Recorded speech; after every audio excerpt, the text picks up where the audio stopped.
எழுதுறதுல கில்லி. 15 போட்டி தேர்வுகள்ல வெற்றி பெற்ற சாதனைக்கு சொந்தக்காரர் இவரு. என்ன மாதிரி எக்ஸாம்லாம் எழுதியிருக்காரு, யாரு சாமி நீ அப்படின்ற மொத்த விவரத்தையும் இப்போ உள்ள இறக்குறோம். திருப்பூர் மாவட்டம் உடுமலையை சேர்ந்தவர் தாங்க இவரு. இவருடைய பேரு அரவிந்தகுமார். இப்போ டிஸ்ட்ரிக்ட் டூரிஸ்ட் ஆபீசரா இருக்காரு. 1 இல்ல 2 இல்லைங்க, இது வரைக்கும் 15 போட்டி தேர்வுகள்ல வின் பண்ணிருக்காரு. சார் எப்படி சார், ஒரு எக்ஸாமுக்கு படிக்கிறதுக்கே ரொம்ப கஷ்டமா இருக்கு. எப்படியோ காலேஜ் ஸ்கூலு இதெல்லாம் தாண்டி வந்தா இந்த போட்டி தேர்வுகள்லாம் ரொம்ப டிஃபிகல்ட்டா வேற இருக்கும். அதுல எப்படி நீங்க 15 போட்டி தேர்வுகள்ல வின் பண்ணீங்க?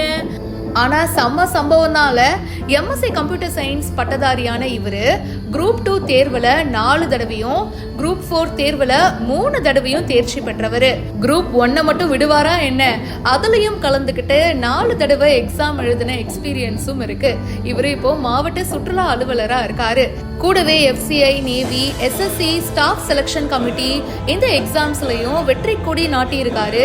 மாவட்ட சுற்றுலா அலுவலர்களுக்கான குரூப் 1 எக்ஸாம்ல மாநிலத்துல முதலிடம் வாங்கியிருக்காரு. நிறைய பேருக்கு ஒரு டவுட் இருக்கும், இவர் தான் ஒரு தடவையே பாஸ் பண்ணிட்டார்ல, அப்புறம் எதுக்கு 2-3 தடவை எழுதுறாரு அப்படின்னு சொல்லிட்டு. அது ஏன்னா சில பேருக்கு பாத்தீங்கன்னா அவங்களுடைய நாலேஜை இன்னும் அதிகப்படுத்திக்கணும் அப்படின்னு தோணும். அண்ட் சில சமயம் ப்ரிப்பரேஷனுக்காக எழுதுவாங்க. நம்மளோட நாலேஜ் லெவல் எப்படி இருக்கு, இந்த எக்ஸாமை நம்மளால கிளியர் பண்ண முடியுதா, எத்தனை நிமிஷத்துல பண்ண முடியுது, இந்த மாதிரி பல விஷயம் இருக்குங்க. இந்த எக்ஸாம் எழுதி வேலை வாங்குறது ஒரு சில பேர் பண்ணுவாங்க. ஆனா இந்த எக்ஸாமை மறுபடியும் எழுதி ஒரு பிராக்டிஸ் செஷன் மாதிரி மாத்திப்பாங்க. நீங்க சொல்லுங்க, உங்களுக்கு எக்ஸாம் எழுதுறதுலாம் பிடிக்குமா? கமெண்ட் பாக்ஸ்ல மறக்காம பிரியா என் கூட ஷேர் பண்ணுங்க. மேலும் பல இன்ட்ரெஸ்டிங்கான விஷயங்கள் பிஹைண்ட் இட்ஸ்ல வந்துட்டே இருக்கு, இப்பவே ஃபாலோ பண்ணுங்க. ஏசி கோச், ஸ்லீப்பர் கோச் இதுல பயணிக்கக்கூடிய பயணிகளுக்கு நிறைய ரூல்ஸ் எல்லாம் இருக்காமே.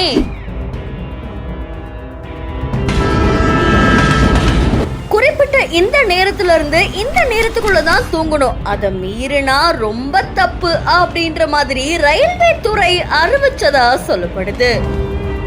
ரயில்ல பயணிக்கக்கூடிய பயணிகள் தூங்குறதுக்கெல்லாம் ஒரு ரூல்ஸ் இருக்காமே, அது உங்களுக்கு தெரியுமா? பொதுவா இந்தியால ரொம்ப தூரம் பயணிக்கக்கூடிய பயணிகள் ரயில் பயணத்தை தான் தேர்வு செய்வாங்க. அந்த வகையில ரயில்ல பயணிக்கக்கூடிய பயணிகளுக்கு பலவிதமான விதிமுறைகள் இருக்கு அப்படின்னு சொல்லப்படுது. ஸ்லீப்பர் கோச், ஏசி கோச் இதை புக் பண்ணி தூங்குறதுக்காக பயணிக்கக்கூடிய பயணிகளுக்காகவே ஸ்பெஷலான ரூல்ஸ் இருக்கு. இந்த ரூல்ஸை 2017 ரயில்வே நிர்வாகம் விதிச்சிருக்காங்களாமா. ரயில்ல பயணிக்கக்கூடிய பயணிகள் இரவு 10 மணில இருந்து காலையில 6 மணி வரைக்கும் தான் தூங்கணும்.